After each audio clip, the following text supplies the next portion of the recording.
जी तबीयत शबीयत ठीक है आप लोगों की? पहले से फ़र्क है काफ़ी। लेक्चर थी तीसरा आज। ओके।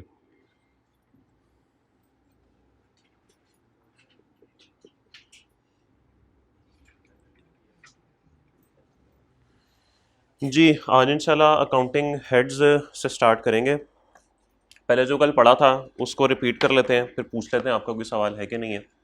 कल बात शुरू की थी ऑर्गेनाइजेशन से। जी क्या होती है ऑर्गेनाइजेशन? जी ठीक है, ग्रुप ऑफ पीपल, कुछ लोग इकट्ठे हो जाते हैं किसी मकसद के लिए। ठीक है। उसके बाद हमने दो तरह की ऑर्गेनाइजेशंस पढ़ी थी। एक थी जी प्रॉफिट सीकिंग और दूसरी थी नॉट फॉर प्रॉफिट। जो प्रॉफिट सीकिंग होती हैं उनका मकसद होता है प्रॉफिट कमाना, और उसकी हमने बेशुमार मिसालें भी देख ली थी। एक होती है नॉट फॉर प्रॉफिट, और नॉट फॉर प्रॉफिट का मकसद प्रॉफिट कमाना नहीं होता। ठीक है, यही बात हुई थी, सिंपल बात थी। उसके बाद हमने ये देखा था कि बिजनेस क्या होता है। क्या होता है जी बिजनेस? जी बिल्कुल, प्रॉफिट से कमाने के लिए या प्रॉफिट्स मैक्सिमाइज करने के लिए या प्रॉफिट्स जनरेट करने के लिए बिजनेस किया जाता है। और फिर हमने ये भी बात की थी कि बिजनेस जो है वो सिर्फ प्रॉफिट सीकिंग ऑर्गेनाइजेशंस कर सकती हैं, नॉट फॉर प्रॉफिट नहीं कर सकती। क्योंकि अगर आप ईदी वाले को जाके कहेंगे या शौकत खानम को कहेंगे या 1111 वाले को जाके कहेंगे कि जी बड़ा अच्छा कारोबार माशाल्लाह आजकल चल रहा है आपका, तो ये कोई इतनी मुनासिब बात नहीं होगी। तो इसलिए बिजनेस जो होता है वो सिर्फ प्रॉफिट सीकिंग का होता है, नॉट फॉर प्रॉफिट का नहीं होता। यहाँ तक भी बात क्लियर थी। फिर हमने बिजनेस की टाइप्स पढ़ी थी कि तीन तरह के बिजनेसेस होते हैं, एक मैन्युफैक्चरिंग, ट्रेडिंग और सर्विस बिजनेस। मैन्युफैक्चरिंग क्या होता है जी? चीज़ें बना कर बेचना, यानी ऐसा बिजनेस जिसमें चीज़ों की हालत बदल जाती है, आप चीज़ों की हालत बदल के फिर उनको बेचते हैं। ठीक है। फिर था ट्रेडिंग बिजनेस, तिजारत जिसको बोलते हैं, चीज़ खरीद कर बिल्कुल वैसी ही हालत में आगे सेल कर देना, यानी एक जगह से ख़रीदना और दूसरी जगह पे बेच देना। जैसे आप लोग अक्सर हफीज़ सेंटर से आईफोन लेकर आते हैं और अपने दोस्त को वैसे ही सेल कर देते हैं विदाउट एनी अमेंडमेंट्स, उसमें कोई चेंज तो नहीं ना होती। ओके, तो इसको ट्रेडिंग बिजनेस बोलते हैं। और तीसरा था जी सर्विस बिजनेस। सर्विस बिजनेस होती हैं जी खदमात, स्किल और टाइम, दो चीज़ें इन्वॉल्व होती हैं इसके अंदर। और साथ मैंने आपको ये भी लफ्ज़ दिखवाया था कि इंटेंजिबल चीज़ें होती हैं इसके अंदर।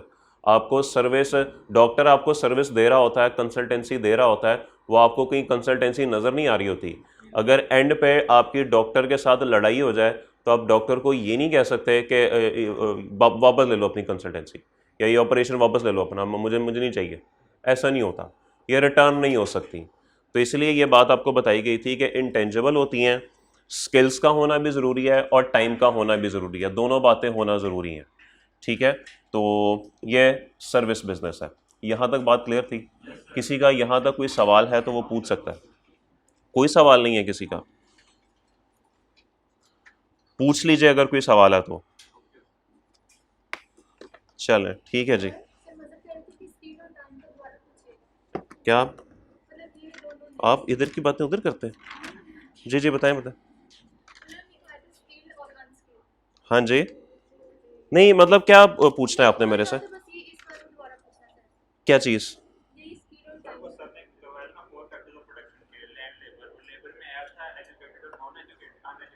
हाँ जी। जी जी। अच्छा नहीं नहीं, देखें आप दो चीज़ों को मिक्स कर रहे हैं, आप दो चीज़ों को मिक्स कर रहे हैं।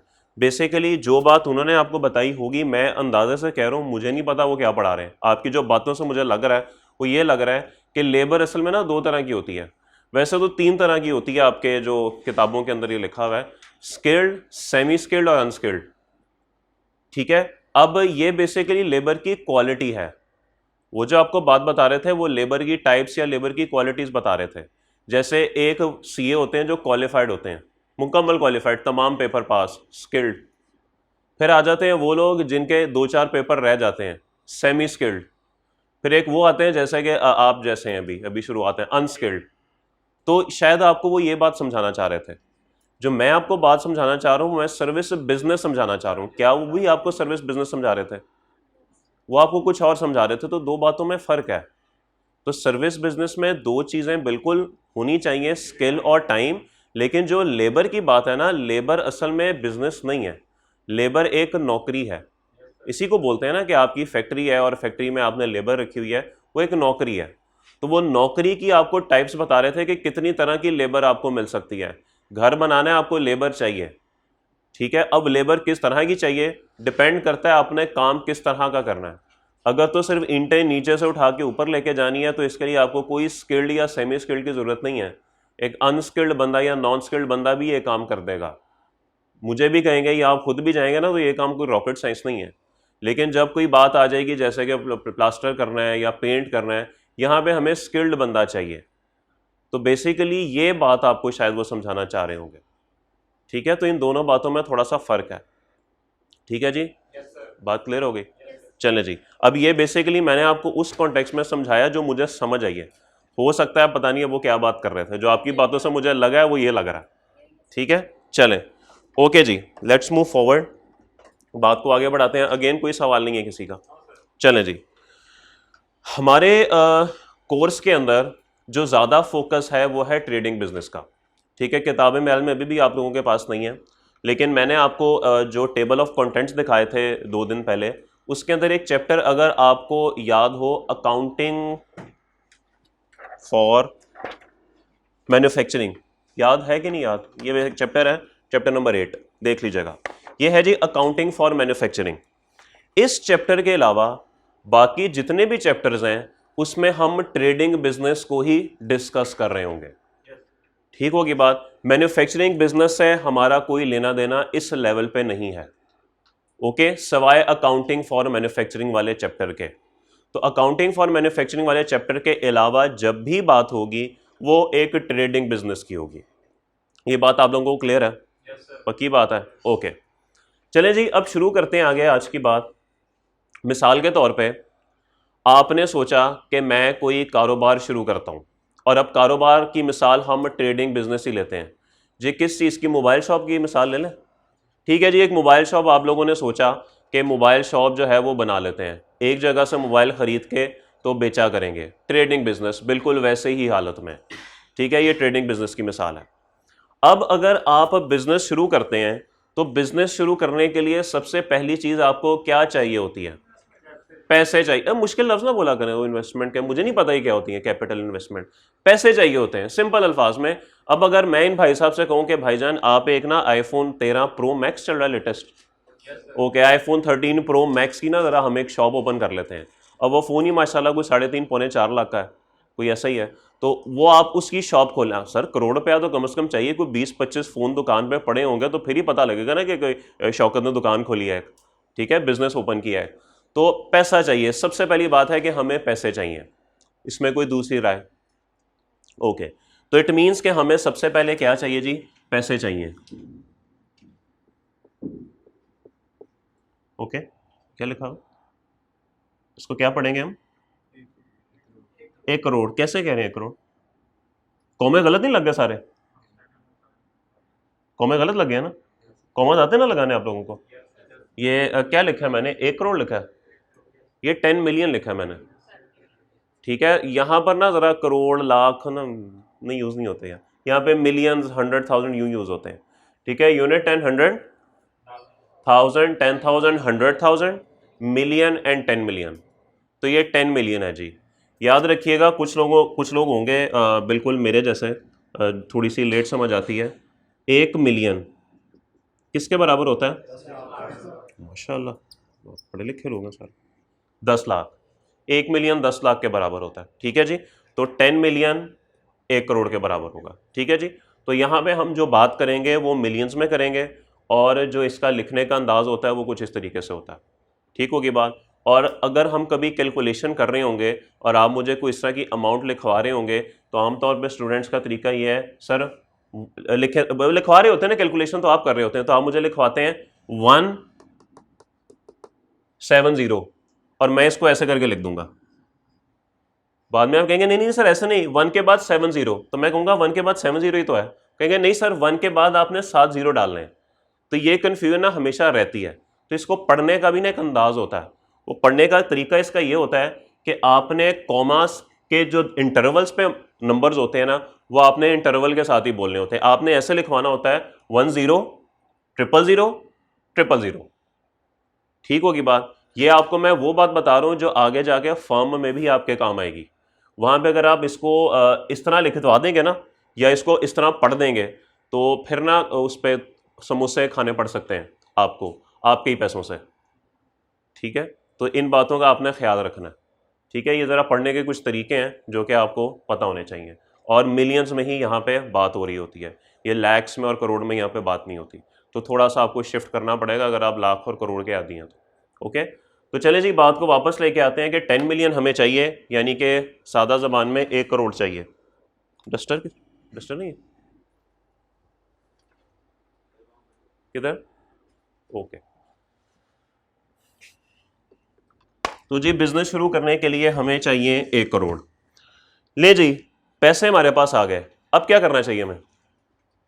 अगला स्टेप क्या होना चाहिए जी? मोबाइल परचेज करने चाहिए। ठीक है, मोबाइल परचेज कर लें। मोबाइल परचेज कर लिए, कितने के आ जाएंगे मोबाइल? कितने के परचेज करेंगे आप? दुकान भी लेनी है, चले उस पर भी आ जाते हैं, इसके बाद उस पर कर लेते हैं। मोबाइल कितने के खरीद लेंगे आप? 60 लाख। फिर 60 लाख, 6 मिलियन दोस्त। ओके ठीक है जी, उसके बाद शॉप चले रेंट पे कर लेते हैं। शॉप का रेंट मिसाल का, लूट मची हुई है 10 लाख, 1 लाख में मिसाल के तौर पे, मिसाल है बस, और कोई इसका मकसद नहीं है। और इसके अलावा एक छोटा शौकत भी तो रखेंगे ना, जो भाग भाग के मोबाइल पकड़ाएगा आपको। छोटे कस्टमर आए, ये मोबाइल पकड़ा दो, रखेंगे कि नहीं रखेंगे? खुद ही करेंगे। आप उधर जाएंगे, पीछे से मोबाइल लेके चला जाएगा। वो छोटा होना चाहिए ना, बिल्कुल। एक आप छोटू रखेंगे और उसको आप कोई तनख्वाह वगैरह देंगे। जी जी दोस्त, आ रहा हूँ 50,000 तनख्वाह देंगे उस छोटू को। ओके, उसके बाद जी आपने फरमाया काउंटर। मैं इसको ऐसे कह सकता हूँ कोई फर्नीचर वगैरह लेंगे आप, कोई चेयर्स वगैरह, कोई इस तरह की चीज़ें। चलें जी, फर्नीचर आ जाएगा 2 लाख का। भाई 1 मिलियन से नीचे ठहर ही नहीं रहे। ओके, 2 लाख। और इसके बाद एसी भी लगाएंगे, कितने का जी? 1,25,000 का। 3 लाख दोस्त, मुझे लगता है अब तक करोड़ खत्म हो गया है। चले फिर बिल वगैरह भी आएंगे, यूटिलिटीज जिनको बोलते हैं। बिल आजकल कितने आ रहे हैं? अच्छा, लूट मच गई है, 50,000 का बिल भी आ जाएगा। तो बस ठीक है जी, बाकी आप खुद समझदार हैं, और भी जो अखराजात हैं वो हम कर लेंगे, कोई रेनोवेशन वगैरह। असल में मकसद आपको ये समझाना इस वक्त नहीं है कि बिजनेस में ये कौन कौन सी चीज़ें हो रही होती हैं, ये मकसद फ़िलहाल नहीं है। फ़िलहाल मकसद आपको समझाने का ये है कि जब भी आप कोई बिज़नेस शुरू कर रहे होते हैं, तो बिज़नेस के डिफरेंट जो पार्ट्स होते हैं या हिस्से होते हैं ना, उनमें हिलजुल शुरू हो जाती है। ठीक है, ये जो लिखे हुए हैं ना मैंने, ये नाम ऐसे ही नहीं लिखे हुए, इनके पीछे पूरी एक स्टोरी होती है, और उन्हीं स्टोरी यहाँ से मैंने अभी लिंक करनी है। तो खर्चों से या पैसों के लेन देन से आपके डिफरेंट पार्ट्स जो हैं बिजनेस के, उनमें मूवमेंट शुरू हो जाती है, उनमें हिलजुल शुरू हो जाती है। क्या आप लोग मानते हैं इस बात को? कोई चीज़ आ जाती है, कोई चीज़ चली जाती है, फिर कोई गाहक आईफोन ख़रीद के ले जाता है तो पैसे आ जाते हैं। आपने किसी को पेमेंट करनी है, आईफोन ख़रीदा है आपने उससे, आपने उसको पैसे देने हैं, पैसे चले जाते हैं। तो ये पैसों का लेन देन चलता रहता है। ऐसे ही है, ये डिफरेंट किस्म की ट्रांजैक्शंस कह सकता हूँ इनको, अगर आपको ये लफ्ज़ समझ आ जाता है। ये ट्रांजैक्शन शुरू हो जाती हैं, और इन ट्रांजैक्शंस के नतीजे में ये डिफरेंट चीज़ें बिजनेस की, ये तमाम बिजनेस की चीज़ें हैं ना, mobile phone, rent, salary, furniture, AC, utilities, और भी बेशुमार हो सकते हैं। मैंने एग्जाम्पल के तौर पे चंद लिख दिए हैं, बेशुमार हो सकते हैं। इनमें ना हिलजुल शुरू हो जाती है। ऐसे ही है, अब यहाँ पे 2 चीज़ें आ गई। एक तो ये कौन कौन सी चीज़ें होती हैं, और दूसरा जो इनमें ये मूवमेंट होती है या हिलजुल होती है, ये क्या होती है। ये 2 बातें हैं। देखिए, ये जो बिजनेस के पार्ट्स कह लें या जो भी कह लें, इनका अगर टेक्निकल नाम देखा जाए तो वो होते हैं अकाउंटिंग हेड्स। ये ऐसे नहीं होता कि आपकी मर्जी है, जो मर्जी अंग्रेजी आप साथ लिख दें। ठीक है, ये एक टेक्निकल चीज़ है, और इनको अकाउंटिंग हेड्स बोला जाता है। बिजनेस में कोई भी ट्रांजैक्शन होती है तो उससे उसका जो असर है वो किसी ना किसी अकाउंटिंग हेड पे जाता है। ठीक होगी बात? तो पहला स्टेप ये होता है आइडेंटिफाई करना कि किस अकाउंटिंग हेड पे इसका असर जा रहा है। बात समझ आती है? उसके बाद कितना जा रहा है और उसको रिकॉर्ड कैसे करना है, ये सेकंड स्टेप है, जो कि हम कुछ अरसे बाद पढ़ेंगे, कुछ अरसे बाद समझेंगे कि उसको रिकॉर्ड कैसे करना है। बात समझ आती है? मैं दोबारा अपनी बात रिपीट करता हूं कि जब भी बिजनेस हम शुरू करते हैं तो कुछ ना कुछ बिजनेस में ट्रांजैक्शंस का लेन देन होना शुरू हो जाता है। ठीक होगी बात? उस ट्रांजैक्शंस के नतीजे में, उस लेन देन के नतीजे में बिजनेस के कुछ हिस्सों पे ना असर पड़ना शुरू हो जाता है। वो जो हिस्से होते हैं, वो जो पार्ट्स होते हैं, उनका ज़रा मुश्किल नाम अकाउंटिंग हेड्स है, जो कि अकाउंटिंग वाले यूज़ करते हैं। और कितना असर पड़ता है और उसको रिकॉर्ड कैसे करना है, वो ये अमाउंट्स हैं, रिकॉर्ड कैसे करना है बाद में बात करेंगे। यहां तक बात समझ आती है सबको? यहां तक अगर किसी का कोई सवाल है तो वो पूछ सकता है, किसी एक का भी कोई सवाल है तो वो पूछ सकता है। कोई सवाल नहीं? ओके जी, चलें जी, बात को फिर आगे बढ़ाते हैं। लिखें जी, अकाउंटिंग हेड्स की आप लोग हेडिंग बना लीजिए।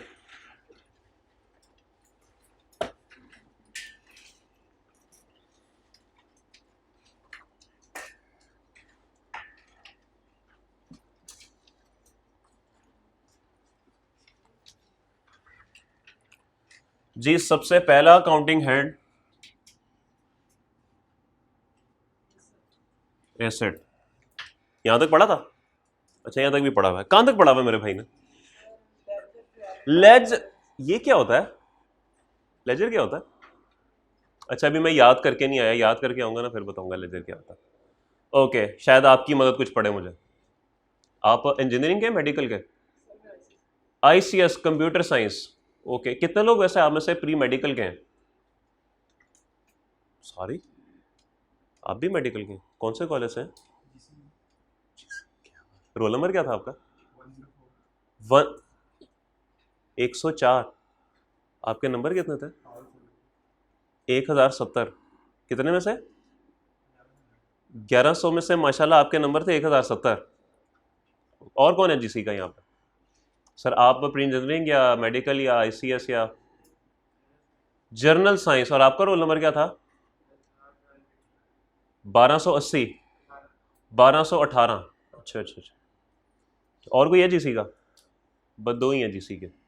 मेंबरशिप ली हुई है ओल्ड रावियन? अच्छा, ले लिया membership?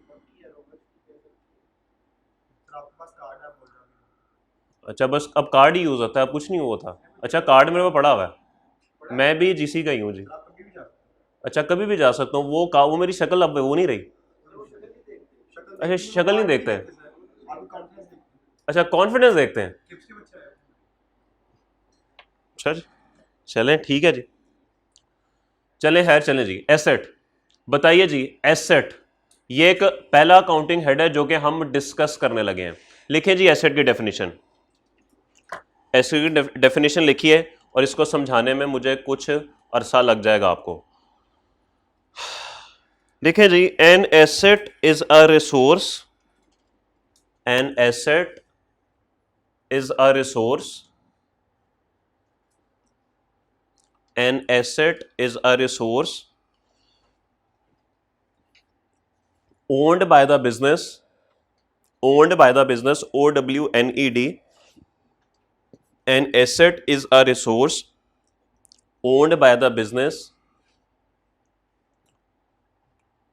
which provides benefit, which provides benefit in future, which provides benefit in future. An asset is a resource owned by the business which provides benefit in future. इस definition के भाई तीन हिस्से हैं। क्या है जी? एक ये रिसोर्स है, दूसरा ओन्ड बाय द बिजनेस है, और तीसरा प्रोवाइड्स बेनिफिट इन फ्यूचर।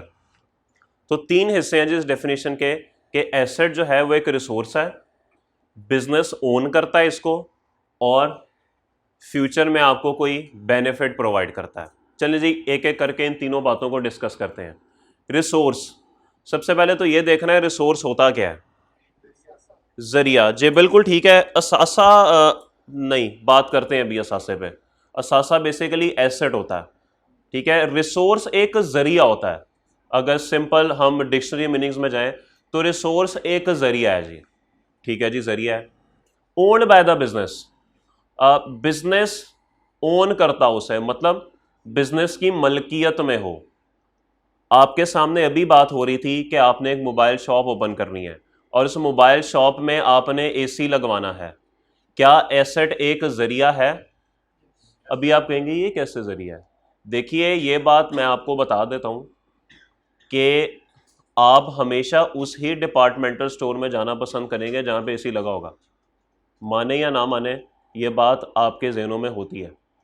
अक्सर आप अपने दोस्त को कहते हैं या चले ग्रॉसरी करनी होती है, अक्सर घर वाले कहते हैं ग्रॉसरी करनी है।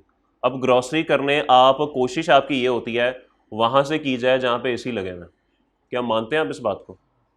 ये एक फैक्टर थोड़ा बहुत होता ही है कि जी वहाँ पे एसी लगे हैं, वहाँ पे चलते हैं यार। क्या इससे, अब उसने भी जो एसी लगाए होते हैं वो क्यों लगाए होते हैं? अपने लिए लगाए होते हैं? अपने लिए उसने नहीं लगाए होते, जो मालिक होता है उस दुकान का या उस ग्रॉसरी स्टोर का, उसने कस्टमर्स के लिए लगाए होते हैं कि कस्टमर आएंगे यहाँ पर तो ज़रा चिल मॉल में ग्रॉसरी कर लेंगे। अब इसका मतलब ये है कि उसका एसी लगाना जरिया है पैसे कमाने का। कहीं ना कहीं डायरेक्टली कह लें या इनडायरेक्टली कह लें, जरिया तो बहरहाल है। ठीक है, एक तो उसने चीज़ें बेच रहा है ना, जो चीज़ें उसने शेल्फ पे लगाई हैं वो तो डायरेक्ट जरिया है, लेकिन ये जो उसने एसी लगाया हुआ है ये भी एक इनडायरेक्ट जरिया है। फिर उसने कुछ लाइट्स वगैरह भी लगाई होती हैं, ये भी एक इनडायरेक्ट जरिया है। गर्मियों में हो सकता है हीटिंग का कोई निज़ाम हो, ये भी एक जरिया है। पार्किंग होती है बाहर जी, बिल्डिंग बनाते हैं बड़ी खूबसूरत सी, क्यों बनाते हैं खूबसूरत सी? ताकि लोग ज़्यादा से ज़्यादा हैं। अक्सर लोग तो यहाँ तक पहुँच जाते हैं, अब ये मैकडोनल्ड्स है, इन्होंने क्यों प्ले एरिया बनाया हुआ है? क्यों बनाया हुआ है? ताकि बच्चे अपने माँ बाप से जिद करें कि उधर ही जाना है, जैसे मेरे बच्चे करते हैं। वो खाना पसंद हो ना हो, जाना उधर ही है, वहाँ पे प्ले एरिया नज़र आता है। रिसोर्स है पैसे कमाने का, बिल्कुल जी ऐसे ही है। तो ये चीज़ें, रिसोर्स का मतलब ये होता है कि ये एक जरिया है बिजनेस को फ़ायदा पहुंचाने का। पैसे कमाना मतलब फ़ायदा पहुंचाना, फ़ायदा बिजनेस का तभी होता है। क्या ये बात आपको समझ आ गई है? तो ये भी सारे रिसोर्स ही हैं। अगली बात अगर मैं आपसे कहूँ, ओन्ड बाय द बिजनेस, आपने एसी दुकान पे अपने पैसों से नहीं लगवाया, आपका पड़ोसी था, आपने पड़ोसी को कहा यार कुछ दिनों के लिए एसी तो दे दो, उसने आपको एसी दे दिया। अब बताइए, क्या ये एसी आपका है? क्या आप कह सकते हैं कि ये एसी जो है वो मुझे कोई लंबे अरसे तक फ्यूचर में फ़ायदा देगा? आपको तो ये नहीं पता कि अगले 1 घंटे भी ये एसी आपके पास रहने के नहीं, हो सकता है अगले 10 मिनट में आपको फ़ोन आ जाए, भाई मेरा एसी वापस करो। ऐसे ही है। इवन अगर मैं बात करूं, आपकी दुकान रेंट की है, जो हमने अभी बात की, रेंट की दुकान है, ये आपकी अपनी दुकान तो नहीं है। ठीक है, एक जरिया फिलहाल बना हुआ है, लेकिन बिजनेस इसका मालिक तो नहीं है, आप इसके मालिक तो नहीं है। वो अभी आपको 5 मिनट में कह दे निकलो तो आपको निकलना पड़ेगा। तो इसको आप एसेट नहीं कह सकते, क्योंकि एसेट कहने के लिए इन तीनों शराइत का पूरा होना बहुत जरूरी है। कोई एक शर्त भी वायलेट हो गई तो एसेट नहीं रहा वो। ठीक होगी बात? तो वो रिसोर्स जरूर होगा किराए का एसी, लेकिन वो बिजनेस ओन नहीं करता होगा, शर्त वायलेट हो गई, अब वो आपका एसेट नहीं है। रेंट ए कार पे गाड़ी आप लोग ले लेते हैं या बाइक आप लोग ले लेते हैं, सर वो आपका एसेट नहीं है। ओके, हाँ वो उस बंदे का जरूर एसेट है जिसने अपने बिजनेस में उसको इस्तेमाल किया हुआ। ठीक होगी बात? ये बात सबको क्लियर हो गई है? यहां तक सब साथ हैं? किसी को कोई मसला है तो वो पूछ सकता है। Okay, provides benefit in future, ये बात थोड़ी सी ना जरा समझने वाली है जी। फ्यूचर में बेनिफिट देता है, कुछ समझा सकता है? वैसे ही लफ्जी मानी जी। मोर देन 1 ईयर क्या होता है? 1 महीने बाद आपको बेनिफिट दे रहा हो तो क्या वो फ्यूचर नहीं है? कि फ्यूचर सिर्फ 1 साल से ज्यादा का ही होता है? बताइए। करंट और फिक्स्ड होता है। ये करंट और फिक्स्ड क्या होता है मेरे दोस्त? आपकी इजाजत हो तो मैं बैठ जाऊं 2 मिनट? जी बताइए। हाँ जी बताएं। अच्छा, तो यार ये बड़ी मुश्किल मुश्किल बातें आप कहां से कर रहे हैं? मैंने सिर्फ इतना पूछा है प्रोवाइड्स बेनिफिट इन फ्यूचर, ये क्या होता है? वो मुझे पता नहीं, 1 साल से ज्यादा, 1 साल से कम, अजीब वो मुश्किल बातें। हाँ जी सर, एंड वाले भाई कुछ बताएंगे। सर एक सेकंड मेरे भाई, आपका नाम? अदील सर। अदील सर के हाली अदील? अदील जी, अदील भाई हुक्म करें। जी, ये इदारे के लिए एक एसेट है, ये फर्नीचर आप कह रहे हैं जी, बिल्कुल ठीक है। ये फ्यूचर में बेनिफिट देगा हमें, ये बेंचेस हमें बेनिफिट देंगे, बिल्कुल ठीक है। कैसे बेनिफिट देंगे जी? ऑब्वियसली अगर आपको पता लगे कि इस कॉलेज के अंदर बैठने के लिए बेंच नहीं है तो आधे लोग तो वैसे ही भाग जाएं। ऐसे ही है ना, आधे क्या, मुझे लगता है सारे ही भाग जाएं, हो सकता है सबसे पहले मैं ही भाग जाऊं। ठीक है, तो बिल्कुल ऐसे ही है जी। ये आपके सामने जो इस वक्त बेंचेस पड़े हुए हैं, ये आपको फ्यूचर में फ़ायदा देंगे। कितने साल फ़ायदा देंगे ये एक सवालिया निशान है, इसको भी छोड़ दें। 1 साल, 1 साल से कम, 1 साल से ज़्यादा, 10 साल से, ये कहाँ से सुना है वैसे आपने 1 साल से कम, 1 साल से ज़्यादा? आपकी तो समझ आती है, बाकियों ने कहाँ से सुना है? अच्छा अच्छा, नहीं ये 1 साल से कम 1 साल से ज़्यादा, ये कहानी आपने कहाँ सुनी है? अच्छा, आईकॉम में है अकाउंटिंग, अच्छा वहां से सारी ये बातें आ रही हैं। ओके ओके, नहीं नहीं परेशान नहीं होना, असल में मेरे लिए तो सारे प्री इंजीनियरिंग और प्री मेडिकल वाले हैं। आप लोग भी ठीक है, हैं, ऐसी बात नहीं है, लेकिन बाकी लोगों ने परेशान नहीं होना, इंजीनियरिंग और मेडिकल वालों ने। ठीक है, आप भी कोई 15 दिन के बाद ना इनके ऊपर ही होंगे इंशाल्लाह। ठीक है, इनसे आप बेहतर ही समझते होंगे आप चीज़ों को, तो परेशान नहीं होना आप लोगों ने। ये बस ना थोड़ी सी ज़रा माजरत के साथ, वैसे इन्होंने पढ़ा हुआ है, इससे ना ज़रा ये पढ़ी लिखी बातें कर रहे हैं। कोई बात नहीं, आप भी करेंगे इंशाल्लाह 2 हफ्ते के बाद। ओके जी, अगली चीज़, एसी क्या फ्यूचर में बेनिफिट देता है? बिल्कुल देता है, और एक रिसोर्स है, बिजनेस ओन करता है। हाँ जी, बोर्ड भी आप इसमें मिसाल ले सकते हैं, बिल्कुल दुरुस्त फरमा रहे हैं। और इसके अलावा ये चले कैमरास की बात कर लें, कॉलेज की मिसाल ले लेते हैं, कैमरास की बात कर लें। कैमरा आपको बेनिफिट दे रहा है, बिल्कुल दे रहा है। प्रोजेक्टर आपको फ़ायदा दे रहा है, बिल्कुल दे रहा है। तो बेशुमार मिसाल हो सकती हैं, बेशुमार, ये फर्नीचर में ही आ जाएगा मेरे दोस्त। ठीक है, तो ये बेशुमार मिसालें हो सकती हैं। हमने एक मिसाल ओपन की हुई है मोबाइलों की शॉप की, तो मोबाइल शॉप के अंदर क्या क्या हो सकता है जी? वही एसी, वही फर्नीचर। ठीक है, और इसके अलावा बिल्स,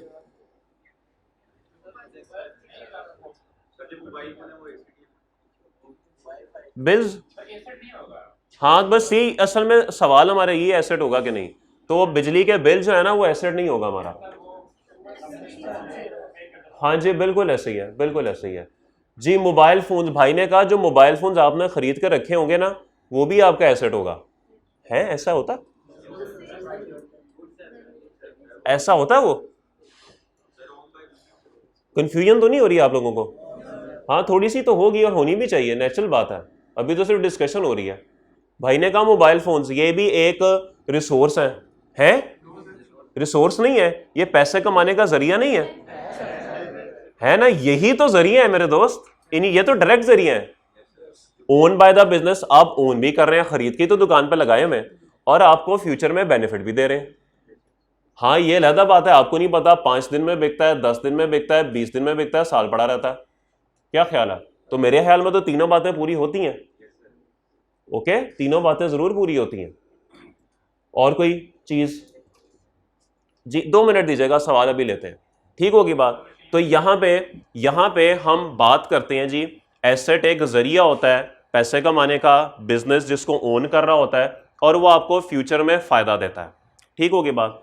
अब अगला सवाल ये है कि फ्यूचर की डेफिनेशन क्या है। यहाँ पे फ्यूचर को ना 2 हिस्सों में डिवाइड किया गया, जैसे ये लोग अजीब अजीब बातें कर रहे थे ना, वो ये कह रहे थे कि फ्यूचर को ना 2 हिस्सों में डिवाइड किया हुआ है अकाउंटिंग वालों ने। और वो 2 हिस्से कौन से हैं? हाँ जी, क्या है जी? Up to 1 year. कुछ एसेट ऐसे होते हैं जो आपको 1 साल तक फायदा देते हैं, 1 साल या उससे कम अरसे में फायदा देते हैं। और कुछ एसेट्स वो होते हैं जो आपको 1 साल से ज्यादा अरसे के लिए फायदा देते हैं। अब हम चीजों को इन 2 हिस्सों में डिवाइड करते हैं, मजीद चीजें बेहतर समझ आएंगी जी। सबसे पहले मैं बात करूंगा मोर देन 1 ईयर वाली, जरा समझना आसान है। जो लेस देन 1 ईयर है ना वो थोड़ी सी समझना मुश्किल है। तो मोर देन 1 ईयर, एसी आपने खरीदा, 1 साल ही चलता है या कोई 5-7 साल निकाल जाता है? हाँ जी, 5-7 साल निकाल जाता है। तो क्या ये एक ऐसा रिसोर्स है जो आपको फ्यूचर में फायदा दे रहा है, बिजनेस ओन कर रहा है, और फायदा फ्यूचर 1 साल से ज्यादा अरसे के लिए फायदा दे रहा है? मानते हैं इस बात को?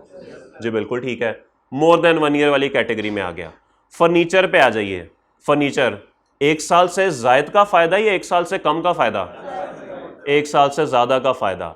इसके बाद मशीन्स चलें, मशीनों की बात कर लें। वैसे मशीन मैन्युफैक्चरिंग बिजनेस में आ जाता है, लेकिन चलें अब बात हो ही गई है तो डिस्कस कर लेते हैं। मशीन बताइए जी, 1 साल से ज़्यादा, 1 साल से कम? 1 साल से ज़्यादा। फिर बिल्डिंग भाई ने बात की, अगर आपने बिल्डिंग खरीद लिया, दुकान आपने खरीद ही लिया एक, तो दुकान आपको 1 साल से ज़्यादा का फ़ायदा देगी, कम का देगी?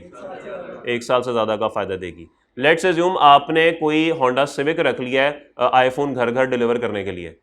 अब होम डिलीवरी के लिए आपने होंडा सिविक खरीद लिया है। व्हीकल 1 साल से ज़्यादा का फ़ायदा, 1 साल से कम का फ़ायदा? 1 साल से ज़्यादा का फ़ायदा। आपने एक मैकबुक लैपटॉप खरीद लिया है, वैसे ही लोगों को दिखाने के लिए, देखो मेरे पास मैकबुक भी है, तो 1 साल से ज़्यादा का फ़ायदा, 1 साल से कम का फ़ायदा? तो मेरे ख्याल में ये जितनी भी मिसालें मैंने आपको दी हैं, ये वो तमाम मिसालें हैं जो 1 साल से ज़्यादा अरसे के लिए आपको फ़ायदा देती हैं। इसमें किसी को कोई कबाहत? आपका एक सवाल था, आप बताइए। अगर जैसे कॉन्ट्रैक्ट्स होते हैं, आपने 5 ईयर कॉन्ट्रैक्ट में एक लैंड ले लिया, 5 साल के कॉन्ट्रैक्ट में, थोड़ा सा एक्सप्लेन कर दें कॉन्ट्रैक्ट पे लैंड लेने का मतलब क्या है? मतलब किसी जैसे जो है फार्मिंग के लिए भी ऐसे देते हैं लैंड, कोई जी जी जी, वो मुझे समझ आ गई। और जो है आप 5 ईयर कॉन्ट्रैक्ट पे अगर वो लैंड ले लेते हैं अपने हम्म। लिए, तो फिर वो ऐसे काम होगा। नो, वो काउंट नहीं होगा। मलकियत बहुत ज़रूरी है, क्योंकि कॉन्ट्रैक्ट टर्मिनेट भी हो सकते हैं। ठीक होगी बात? इसकी प्रॉपर अकाउंटिंग जो है ना, वो एक है, वो जब थोड़े से बड़े हो जाएंगे ना हम, तो वहाँ पे जाके पढ़ेंगे आप, इस कोर्स में नहीं है, तो उसका भी एक प्रॉपर तरीका है। ठीक है जी। तो किधर थे जी हम? मोर देन 1 ईयर पे। जी, मोर देन 1 ईयर। और कोई मिसाल इसके अलावा जो बातें मैंने कही? हाँ जी, ज़मीन, बिल्कुल। ज़मीन भी तो अगर आपकी अपनी मलकियत है सर, वो कल आप जिक्र कर रहे थे, वो तो किसी और की थी ना। आपकी अगर अपनी ज़मीन होगी, उस पर अगर आप फसलें उगा रहे होंगे, तो ज़ाहिर बात है वो ज़मीन भी आपकी अपनी मलकियत है, रिसोर्स है, फ़ायदा दे रही है फ्यूचर में, और 1 साल से ज़्यादा अरसे का फ़ायदा दे रही है, तो बिल्कुल ठीक है भाई। वो भी क्या है? वो भी एक एसेट है, मोर देन 1 ईयर वाला एसेट है। सर आप कुछ सवाल पूछना चाह रहे हैं, पता नहीं कि मुझे फीलिंग आ रही है। पक्की बात है? श्योर? ओके, ठीक है जी। तो आपको यहां तक बात समझ आ गई कि मोर देन 1 ईयर में क्या क्या होता है? तो जो बातें अभी बोली हैं, अगर हम इनको यहां पे लिख दें, लैंड, बिल्डिंग आपने बोला था, फर्नीचर आपने बोला था, एसी की जगह अगर मैं कोई इलेक्ट्रिकल इक्विपमेंट का लफ्ज यूज कर दूं तो आपको समझ आ जाएगा? उसके अंदर टीवी, फ्रिज, माइक्रोवेव, जो आपने एक एक करके लिखवाने हैं, मैं इकट्ठे ही लिख देता हूं। ठीक है, इलेक्ट्रिकल इक्विपमेंट करके लिख देते हैं। इसके अंदर एसी, फ्रिज, सब कुछ आएगा। 2 मिनट मेरे भाई। आईटी इक्विपमेंट लिख दूं, कंप्यूटर्स, लैपटॉप्स वगैरह? ओके, वो भी आ जाएंगे इसके अंदर। व्हीकल्स वगैरह, गाड़ियां, मोटरसाइकिल, हो सकता है हैवी बाइक लेके दी हो आपने अपने राइडर को, घर जाकर डिलीवर करके आईफोन। आईफोन है ना सर, अब शादी 70 पे तो नहीं ना होगा। 4.5 लाख का फ़ोन है, कोई इसकी ज़रा राइड भी अच्छी होनी चाहिए। जी सर, सवाल था किसी का? ये कहना था क्या सवाल था? जी, हाँ तो वो तो सैलरी है ना वो। हाँ, रिसोर्स है, मैं आपकी बात से एग्री। ओन तो नहीं ना करते आप उसे? ठीक है, शौकत को ओन करता हूँ मैं, जो छोटा शौकत रखा हुआ है, ओन करता हूँ मैं उसे। ठीक है जी। जी, कपड़े मोर देन 1 ईयर क्या लेस नहीं, ये बेचने वाले कपड़े जो पहने होते हैं वो? नहीं नहीं, ये नहीं आएंगे एसेट में। नहीं, ये नहीं आएंगे, मेरा ख्याल में ये नहीं आएंगे। ये जे देखिए, आप मुझे खुद बताइए, आप लोगों ने कभी ये सोच के किसी रेस्टोरेंट जाने का इरादा किया कि वहां के वेटर के कपड़े बड़े अच्छे होते हैं? अगर आपने कभी ये सोचा तो मैं इसको लिख देता हूँ। या आपने ये सोचा हो कि यार उस ग्रोसरी स्टोर पे ना उन लोगों ने कपड़े बड़े अच्छे पहने होते हैं, वहां से ग्रोसरी करनी है? तो मेरे ख्याल में ये रिसोर्स नहीं है, पैसे कमाने का जरिया नहीं है। ठीक है, इसको नहीं कंसिडर करेंगे हम। ठीक है जी, इसको नहीं कंसिडर करेंगे। वो बात आपकी दुरुस्त है, आप 2 साल की बात कर रहे हैं, 6-6 साल में निकल जाते हैं। शादी होनी चाहिए बस उसके लिए, तो फिर आपको 6-6 साल में निकालने पड़ते हैं, क्योंकि और बड़े खर्चे होते हैं ज़िंदगी में। ठीक है, चले, ओके। मोर देन 1 ईयर की बात समझ आ गई है? ओके। अब वो एसेट्स जो कि, अब जब मैं एसेट की बात करूंगा ना, एसेट का लफ्ज यूज करूंगा, तो ऑब्वियस बात है कि ये तीनों बातें पूरी हो रही हैं। ऑब्वियस बात है। तो वो एसेट जो कि आपको 1 साल से ज्यादा अरसे के लिए फायदा दे रहा हो, उस एसेट को कहा जाता है नॉन करंट एसेट। या फिर इसका एक और नाम है फिक्स्ड एसेट्स। ठीक है जी। यार एक चीज़ तो आपने लिखवाई नहीं, मशीनरी, एग्जाम्पल के तौर पे लिख लीजिए ताकि क्या कहते थे, सनद रहे और बवक्त ज़रूरत काम आए। ओके, मशीनरी भी लिख लीजिए। तो ऐसा एसेट जो कि आपको 1 साल से ज़्यादा अरसे के लिए फ़ायदा दे उसको नॉन करंट एसेट कहा जाता है या फिर फिक्स्ड एसेट कहा जाता है। कोई भी लफ्ज़ कह दें एक ही बात है। ठीक है जी। कोई सवाल यहाँ तक, कोई कन्फ्यूजन यहाँ तक? सब अच्छा है। ओके जी। अब आते हैं उन एसेट्स पे जो कि आपको 1 साल तक या 1 साल से कम अरसे के लिए फायदा देते हैं। हाँ जी, अब बताएं। अब मुझे बताइए कि वो कौन से ऐसे एसेट्स हैं जो कि 1 साल से कम अरसे के लिए फायदा दे सकते हैं। आईकॉम वाले हजरात जरा 2 मिनट खामोश रहिए। मुझे पता है आप लोगों को बड़ा कुछ आता है। मैं मुखातिब हूँ उन लोगों से जो ज़िंदगी में अकाउंटिंग पहली दफ़ा पढ़ रहे हैं। इंजीनियरिंग वाले हजरात क्यों नहीं बने इंजीनियर? सर आप इंजीनियर मेडिकल, ओके। आप जनरल साइंस, कोई प्री इंजीनियरिंग का है? सर क्यों नहीं बने इंजीनियर? अभी एंट्री टेस्ट वगैरह देने हैं? हो गया अब ख़त्म? एंट्री टेस्ट हो चुके हैं? देने हैं किसी बंदे ने एंट्री टेस्ट अभी? क्यों? ये सारे अपनी मर्जी से सीए करने आए हैं? Are you sure? ऐसा ये पहली दफा मेरी किसी सेशन में हो रहा है कि तमाम लोग अपनी मर्जी से सीए करने आए हैं, वरना आधे से ज्यादा तो इसलिए आते हैं कि कहीं एडमिशन नहीं होता। बाकी जो आधे रह जाते हैं उसमें से आधों को भेज दिया जाता है कि जा सीए कर, जैसे वो भाई किधर आप थे, ये भाई कह रहे थे। बाकी कोई मेरे जैसे 3-4 बचते हैं जो अपनी मर्जी से ख्वार होने आ जाते हैं। तो माशाल्लाह सारी मर्जी से आए हैं। कमाल है। चलिए ये तो बड़ी अच्छी बात है। ओके, फिर तो आप दिल लगा के पढ़ेंगे। क्यों सर? इधर लगाइएगा दिल। Okay, up to 1 year. बताइए जी सर, आप कुछ बताना चाह रहे थे एंड वाले भाई, आप कुछ बताना चाह रहे थे कि अप टू 1 ईयर या लेस देन 1 ईयर। जी, पेंसिल्स वगैरह स्टेशनरी आइटम्स बात कर लेते हैं इस पे। और इसके अलावा लाइटिंग, ये तो 1 साल से ज्यादा अरसे में निकल जाएंगी। इलेक्ट्रिकल इक्विपमेंट में ये बात आ जाएगी, ये मोर देन 1 ईयर में आ जाएगी। और इसके अलावा ये जो मैंने पहनी हुई है ये वो नहीं सजाते, ये रिसोर्स थोड़ी, अगेन वही बात, आपने ये थोड़ी देखना है एनक, वो उससे मोबाइल लेते हैं वो बंदा एनक लगाता है। अजीब इलॉजिकल बात हो जाएगी ये। और पहले मैं आपकी मदद करता हूं, मैंने आपको कहा था ये थोड़ा सा ना जरा अजीब सा है। क्या बिजनेस के पास जो आपने 1 करोड़ लगाया था और उसमें से कुछ अखराजात हो गए थे और बाकी कुछ पैसे बच गए थे जो कि इस वक्त आपकी दुकान के दराज में पड़े हुए हैं, मिसाल के तौर पे 5 लाख पड़ा है या 10 लाख पड़ा है, क्या वो आपका रिसोर्स नहीं है? क्या आप उसको ओन नहीं करते? बिल्कुल करते हैं। क्या उस पैसे से आपको फ्यूचर में कोई फायदा नहीं होने वाला? और जब मैं आपकी बात करता हूं ना तो आपसे मुराद बिजनेस है। बिजनेस को उस पैसे से कोई फायदा नहीं होने वाला? बिल्कुल होने वाला है। हो सकता है कोई नया मॉडल आईफोन का आ जाए तो वही जो आपके पास 5, 10, 15, 20 लाख पड़ा हुआ है उसी से आप वो नया फ़ोन ख़रीद के तो अपनी दुकान पर लगा देंगे। ओके, तो मेरे ख्याल में इसकी पहली मिसाल हो सकती है कैश। जो कैश आपके पास दुकान पे पड़ा हुआ है वो इसकी एक मिसाल हो सकती है। आपकी कभी भी ख्वाहिश नहीं होगी कि ये 5 लाख बस पड़ा रहे यार, 6 साल तक ही पड़ा रहे, मैंने इसको मज़ीद नहीं खर्चना, मज़ीद मैंने इससे आईफोन ख़रीद के नहीं बेचने। ऐसा कोई नहीं सोचता भाई।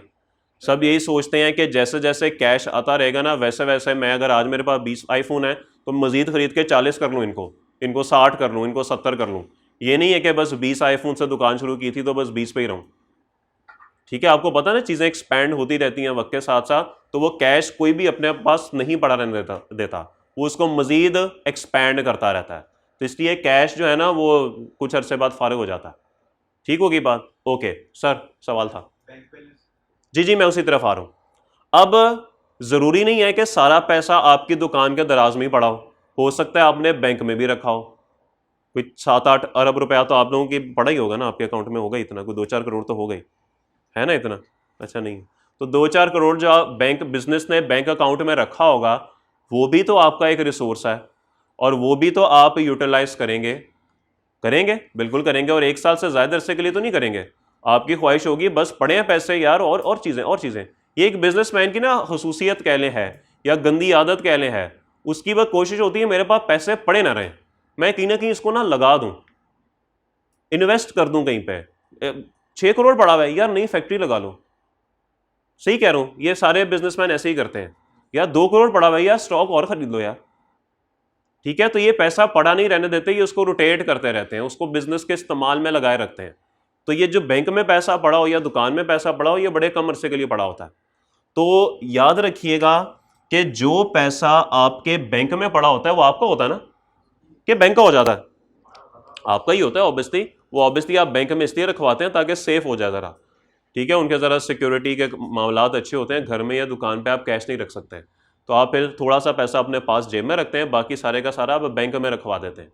ठीक है, तो जो बैंक में पैसा पड़ा होता है ना, उसके लिए जो यहाँ पर अल्फाज यूज होते हैं वो यूज होते हैं कैश एट बैंक के बैंक में मेरा कितना कैश पड़ा हुआ है। और जो पैसा आपके पास दुकान में या बिजनेस में मौजूद होता है उसको कैश इन हैंड बोलते हैं। ठीक है जी, तो ये दो अल्फाज हैं, कैश इन हैंड और कैश एट बैंक। जी सर, फिक्स्ड डिपॉजिट अकाउंट हो, अच्छा, तो उससे क्या होता है? हाँ जी, हाँ जी, जी बिल्कुल आपने दुरुस्त फरमाया। ये जो फिक्स्ड डिपॉजिट अकाउंट्स है ना सर, ये अकाउंट्स की ना टाइप्स होती हैं। ये जो फिक्स्ड डिपॉजिट अकाउंट होता है ना वो 5 साल के लिए होता है। वो दोस्त इन्वेस्टमेंट कहते हैं उसको, कि आपने पैसे इन्वेस्ट किए हुए हैं। क्योंकि आप फिक्स्ड डिपॉजिट इसीलिए करवाते हैं कि आपके अगर आज 5 लाख पड़े हुए हैं तो कल को वो 5 लाख बढ़ के 50 लाख हो जाए, इंटरेस्ट ऐड होता रहता है ना, तो वो बात हो रही है। तो वो फिर नॉन करंट में आ जाएगी बात, वो बात फिर नॉन करंट में आ जाएगी। ठीक है जी, यहां तक बात दुरुस्त है। यहां तक अगर किसी का कोई सवाल है तो वो पूछ सकता है। हाँ, फिर वो फिक्स्ड एसेट में चला जाएगा, फिर वो फिक्स्ड एसेट में चला जाएगा। ओके जी, दो बातें मैं यहां पर फिलहाल और लिख रहा हूं।